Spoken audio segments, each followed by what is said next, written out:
વરસાદની સિઝનમાં મહિલાઓને હેલ્થને લગતી ઘણી બધી સમસ્યાઓ ઊભી થતી હોય છે.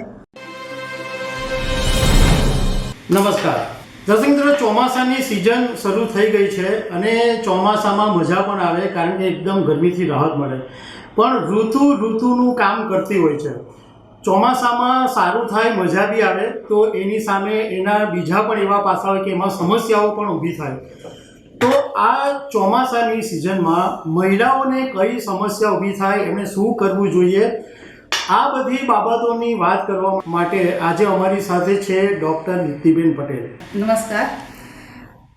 દીપ્તિબેન પટેલની આમ ઓળખ આપવાની જરૂર નથી કારણ કે આખા ગુજરાતમાં ડૉક્ટર દીપ્તિબેન ફેમસ છે. તેમ છતાં હું તમને ઓળખાણ આપી દઉં કે love and care multi speciality hospital છે એના ડૉક્ટર દીપ્તિબેન વન ઓફ ડિરેક્ટર છે અને એમને 3.5 દાયકાનો અનુભવ છે. આપણે એમની સાથે જ આ વિષય પર વાત કરીશું. મેડમ, તમારું ગાયનેકોલોજીસ્ટ આઈવીએફના ક્ષેત્રમાં, એન્ડોસ્કોપીના ક્ષેત્રમાં તમારું નામ છે. તમે 3.5 દાયકાથી આ ક્ષેત્રની અંદર કામ કરી રહ્યા છો. આજે જે ટૉપિક પર આપણે વાત કરી રહ્યા છો એ ટૉપિક તમારા માટે બહુ નાનો છે કારણ કે તમે ઘણા બધા એવા ટૉપિક ઉપર, ગંભીર ટૉપિક ઉપર વાત કરી છે. પણ તેમ છતાં અમને એમ થયું કે હમણાં વરસાદની સિઝન છે તો મહિલાઓએ શું ધ્યાન રાખવું જોઈએ, અમને પૂછવું જોઈએ. તો પહેલો સવાલ મારે તમને એમ પૂછવું છે કે વરસાદની સિઝનમાં મહિલાઓને કઈ સમસ્યાઓ ઊભી થઈ શકે છે? વરસાદની સિઝનમાં મહિલાઓને હેલ્થને લગતી ઘણી બધી સમસ્યાઓ ઊભી થતી હોય છે. આપણે જોઈએ તો એક તો હાઇજીનને લગતી ઊભી થાય અને બીજું આપણે મચ્છર અને ઇન્સેક્ટના લીધે અમુક વખતે એલર્જીક રિએક્શન છે કે ફંગસનો ઉપદ્રવ થતો હોય એના લીધે એલર્જીક રિએક્શન્સ થતા હોય છે.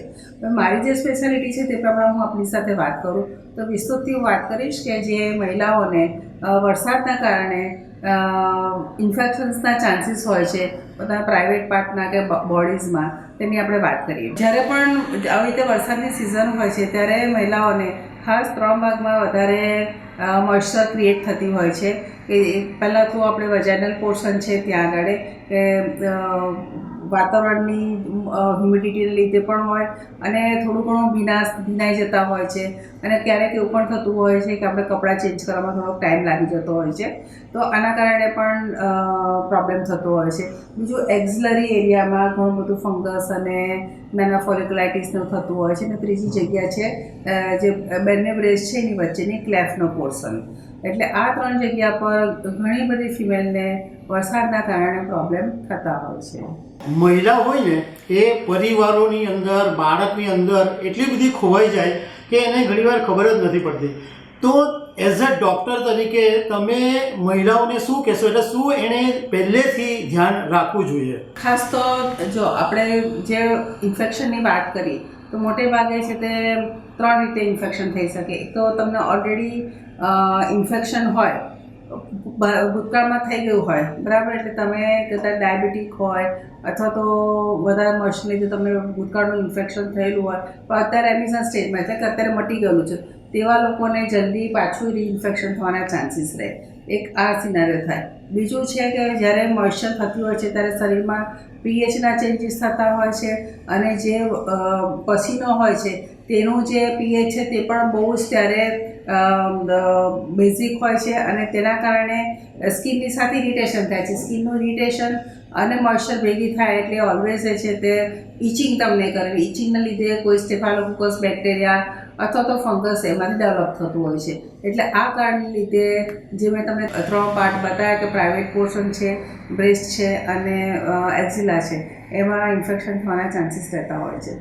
અને ત્રીજા એ છે કે જ્યારે તમને કોઈ જગ્યાએ ફોલિક્યુલાઇટિસ થયેલું છે એટલે કે બગલમાંથી કે પ્રાઇવેટ પાર્ટમાંથી તમે હેર રિમૂવ કરો છો આઈધર વેક્સથી કે પછી રેઝરથી, તો તેવા સંજોગો એના જે નાના નાના ફોલિકલ હોય છે, જે હેર ફોલિકલ્સ હોય છે, તેમાં પણ મોઇશ્ચરના લીધે તરત જ એ ઇન્ફેક્શનને ઇન્વાઇટ કરે છે અને ત્યાંથી પણ ફોલિક્યુલાઇટિસ ચાલુ થતું હોય છે. ડૉક્ટર સાહેબ, અમારે એ જાણવું છે કે આવું બધું જે મહિલા હોય એમને આવું નહીં થાય, ઇન્ફેક્શન નહીં થાય, સમસ્યા નહીં ઊભી થાય, તો એના માટે એણે શું કરવું જોઈએ?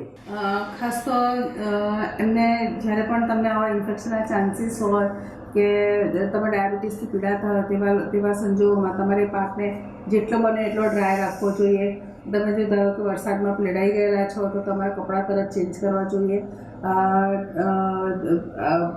આપણે જે પ્રાઇવેટ પાર્ટ પર અથવા તો પછી એક્ઝિલામાં કે બ્રેસ્ટની ક્લેફની અંદર તમે રોલર્સ આવે છે કે જે એન્ટીપર્સ્પિરન્ટ હોય છે તેને તમે યુઝ કરવો જોઈએ.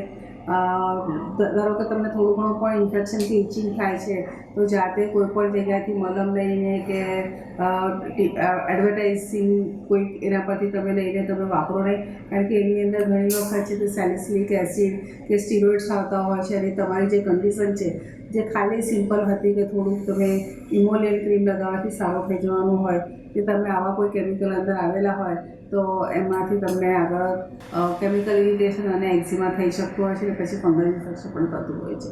એટલે તમે ડૉક્ટરનો સલાહ લો અથવા તો પછી તમે ઘરની તમે કોઈ રેમેડી યુઝ કરવી હોય તો તમે હળદરનો લેપ કરી શકો છો અને એમાંથી તમે થોડું શાંતિ મેળવી શકો છો. પણ બને ત્યાં સુધી કોઈ પણ તમે ક્રીમ વાપરો તેમાં ઇરિટન્ટ કેમિકલ્સ અથવા તો સ્ટીરોઇડ્સ ના હોય એની ખાસ કાળજી રાખવી ખૂબ જરૂરી છે. અને જો તમને વધારે ઇન્ફેક્શન હોય કે સ્મેલ આવતી હોય કે વધારે ચીન થતું હોય તો ડૉક્ટરનો કોન્ટેક્ટ કરો, શુગરનો રિપોર્ટ પણ કરાવડાવી લો અને જલ્દીથી જલ્દી સાજા થઈ જવાની મેળવી રાખો. આ આપણે વાત થઈ ઇન્ફેક્શનની વાત થઈ.